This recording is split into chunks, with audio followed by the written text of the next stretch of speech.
Hello, everybody. Happy Thursday. Um, I'm recording this class actually on Friday, January 7th. And I wanted to say that because today we just found out Sidney Poitier passed away. He was the first African American actor to win an Oscar. He was an activist. He was regal. He left an incredible legacy for us as artists. And such a trailblazing act, especially for actors of color. He was one of my favorite actors. And so today's class, I'm going to play a couple tributes to him.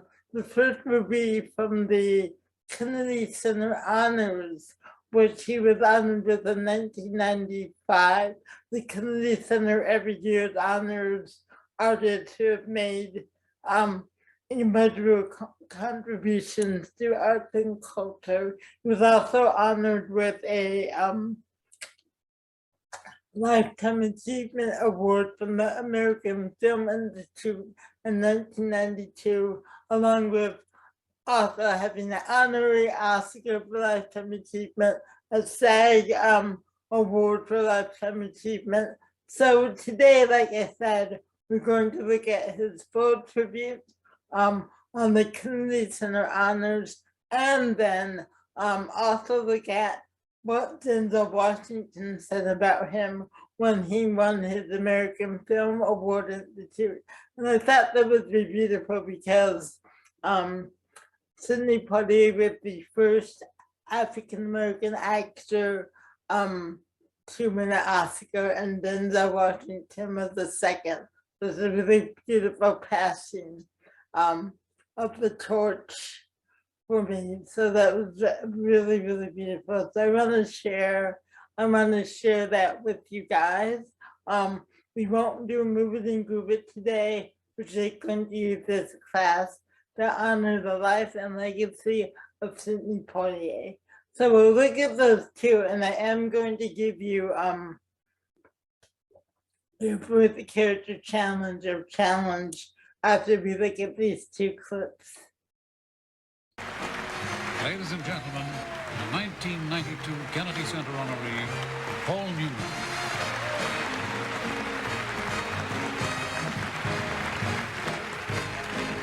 Mr. President, Mrs. Clinton, honored guests, Sidney, where are you? Smile. Gotcha. Sidney Poitier and I did a picture together about 100 years ago. And I discovered he's a very private person. It's hard to know if a private person is your friend or if he's just less private with you than he is, let's say, his rowboat. Actually, the film we did was a film called Paris Blues. It was a jazz film, and Louis Armstrong was in it. Louis spoke of Sidney with hushed reverence. Louis said, "This guy cannot keep a tune. He cannot find the beat. He cannot finger the saxophone, but look at him, he sure fools me."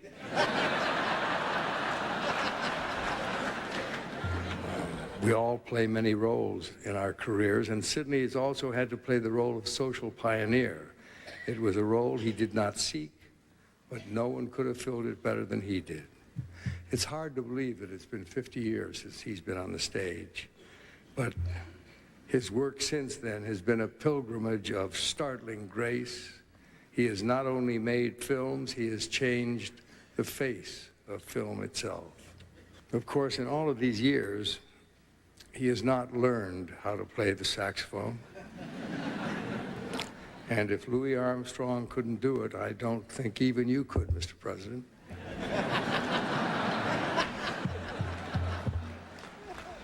But aside from the saxophone, Sidney, you are a superb example for all of us. Tonight we salute you, and to put it in the simplest terms, you are one serious, delicious kick in the rear.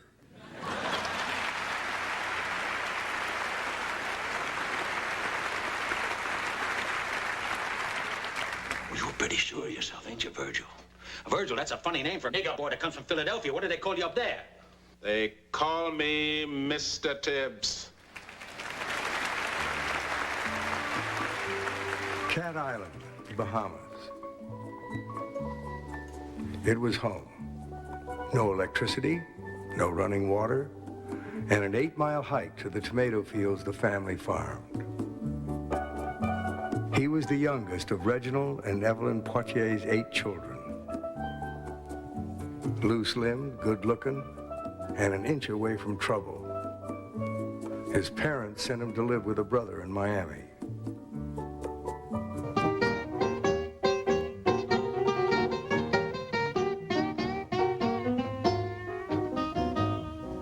Everything was clearly marked, he said. He was stunned by the strict separation of white and black. He bought a ticket for as far north as his money would take him.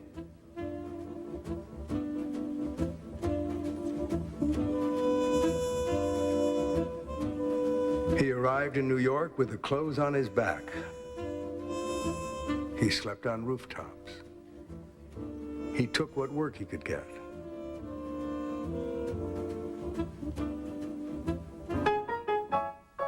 Then an ad caught his eye. Acting, he thought. Well, it couldn't pay less than washing dishes. The director of the American Negro Theater was aghast. You can barely read. Your accent is impossible. You're wasting my time. He bought a radio and for 6 months listened and listened, studying voices and polishing his speech.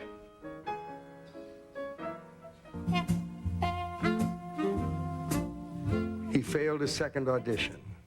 Then let me sweep up in exchange for acting lessons, he said. The company took him in.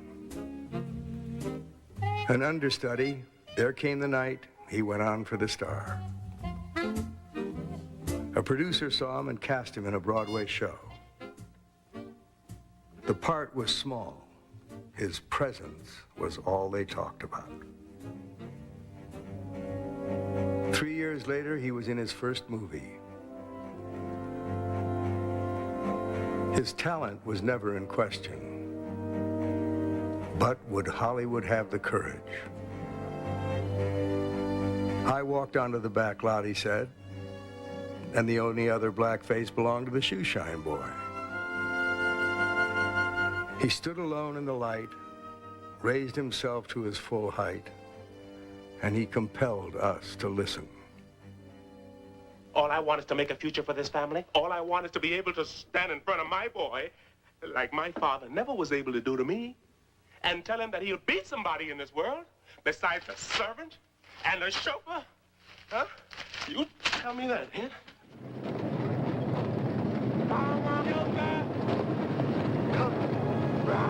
In one groundbreaking performance after the next, he closed the distance and stepped firmly into movie stardom. The first black actor to carry a film. The first black actor to win the Oscar in a leading role. I'm a Baptist. I don't go to Mass. We go. Well, how'd you get there before I came along? We walk every Sunday, now we got you. Now, damn it! You ain't got me. Good night, Schmidt. Now, get that very straight. Schlafen Sie wohl. And cut that out. Bless you, Schmidt. He made his boldest strokes with the fewest words. In the meanwhile, you just killed yourself a white man, just about the most important white man we got around here, and picked yourself up $200. I earned that money 10 hours a day, 7 days a week. Colored can't earn that kind of money, boy. Hell, that's more than I make in a month. Now, where did you earn it? I'm a police officer. He left no doubt in the roles he chose and the words he spoke, exactly where he stood. Dad. Dad. You're my father. I'm your son. I love you. I always have, and I always will. But you think of yourself as a colored man. I think of myself as a man.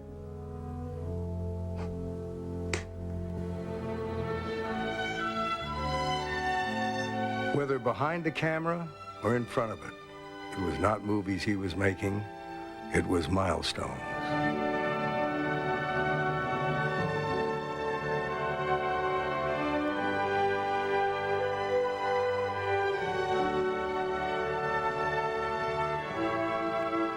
Once he stood alone.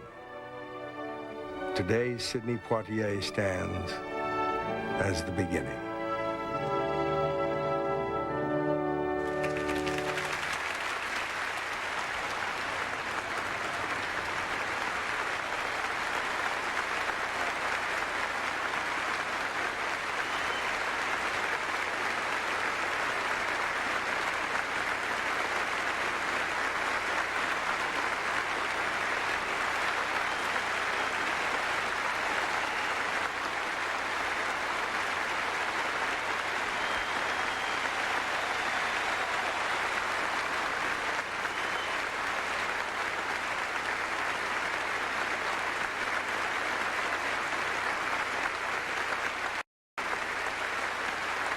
Ladies and gentlemen, Louis Gossett Jr.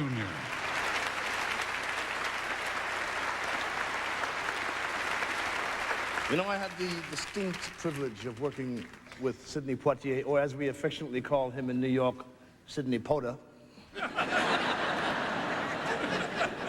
In the film and Broadway production of A Raisin in the Sun, he had such a large influence on the male members of the cast, especially the way he walked. He had, if you've noticed, a kind of a hip first kind of, walk. He'd come.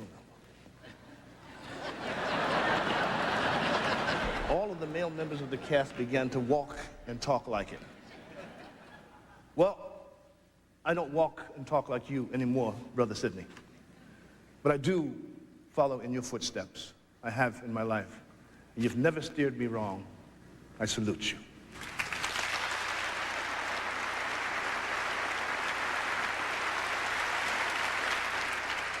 There is another generation of young people here that want to salute you too with a song that I think that you might recognize.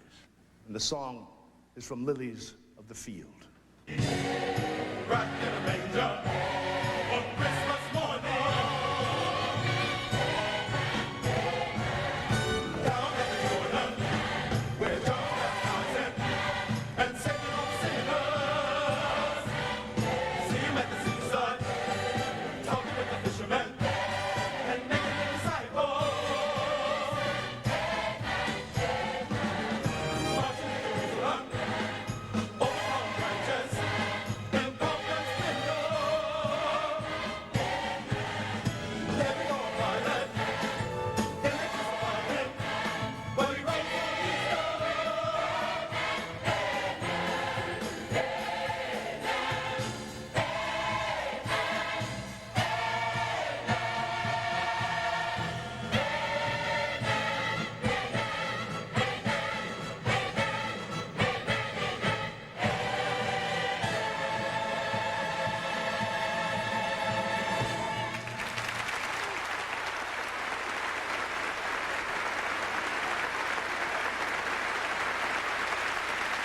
Greetings, Mr. Poitier, from the voices of the next generation. You have been an inspiration as well as a great role model to each and every one of us, and we'd like to congratulate you on your Kennedy Center honor. Thank you. Ladies and gentlemen, James Earl Jones.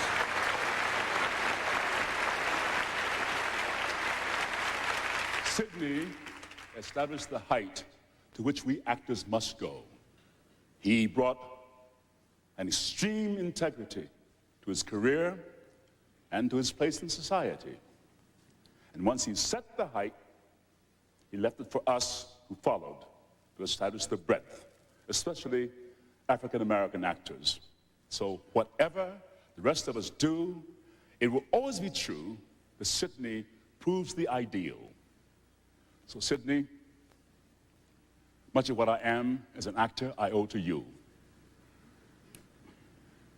Thank you, Sidney, for all of us.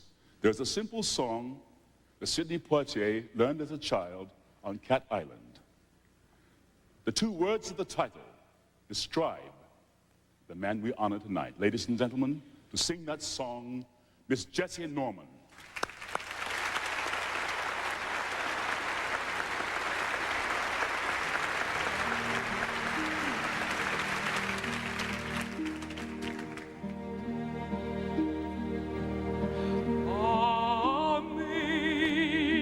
Amazing grace, how sweet the sound that saved a wretch like me. I once was lost, but now I'm found. Was blind, but now I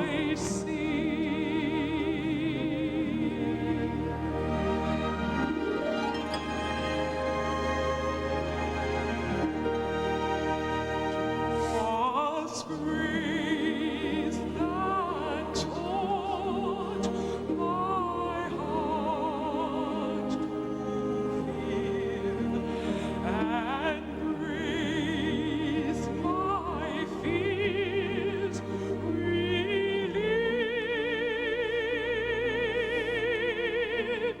How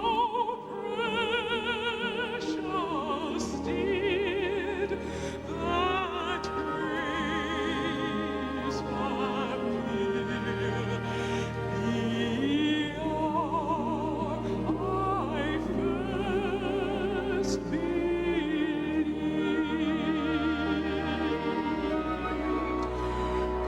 Through many dangers, toils, and snares, I have already come. 'Twas grace that brought me safe thus far, and grace will lead me on.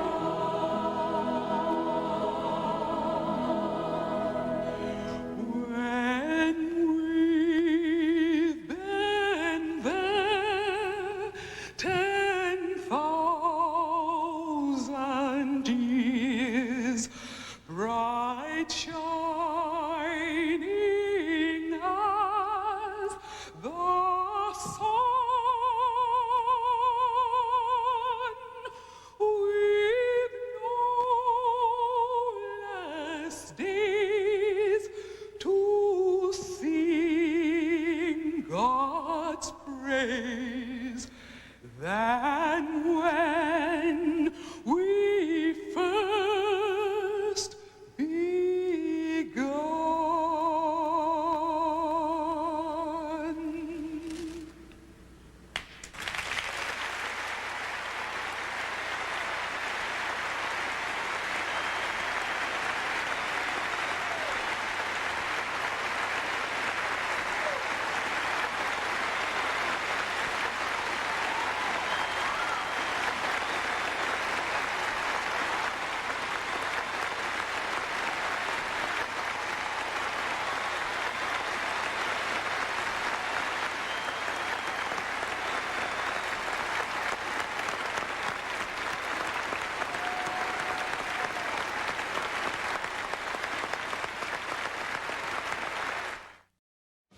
He won the Academy Award for his performance in Glory, Denzel Washington.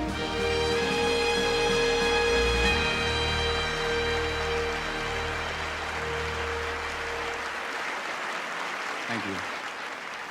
Sidney Poitier.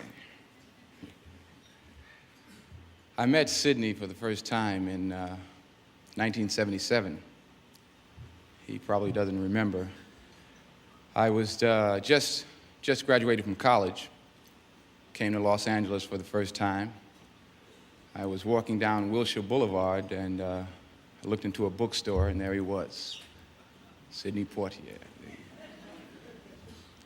Literally the man of my dreams, the only time I've said that. He was, he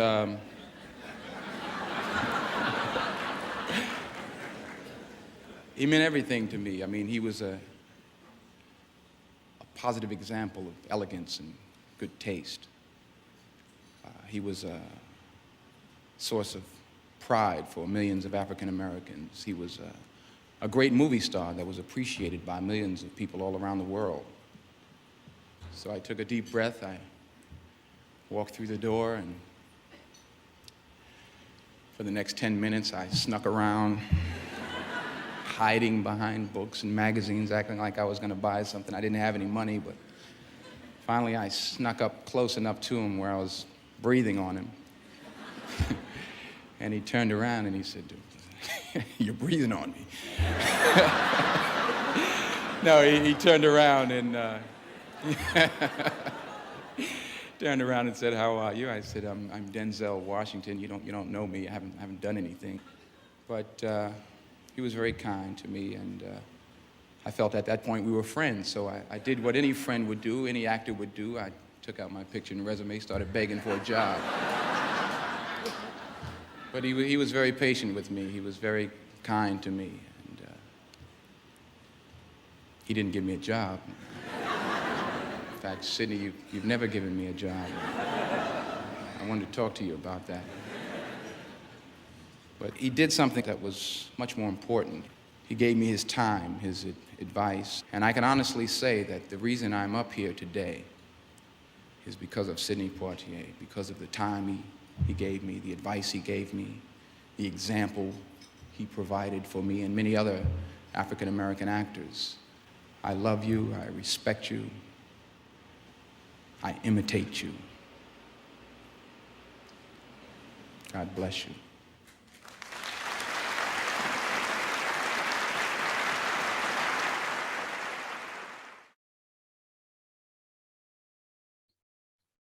All right, guys, I hope you enjoyed the clips and just to see the legacy of Sidney Poitier's work and the contributions he made. For our challenge this week, I want to know what inspired you about that clip. What inspired you about watching the clips. So again, create a video or a voicemail and share with me what inspired you about those clips. And that's what I want you to share. Just how it can share how it made you feel, what it was like just to listen to his legacy and what people thought about him. So how did that inspire you? And that's what I want you to share for your first creative character challenge. All right, guys. Thank you for joining me today. I'll be back tomorrow with a brand new class as our code reading Friday. But again, because of the passing of Sidney Poitier, I wanted to create a special class for him. So that's what I did today. All right, guys, I love you. I miss you. I'll see you tomorrow. Bye-bye.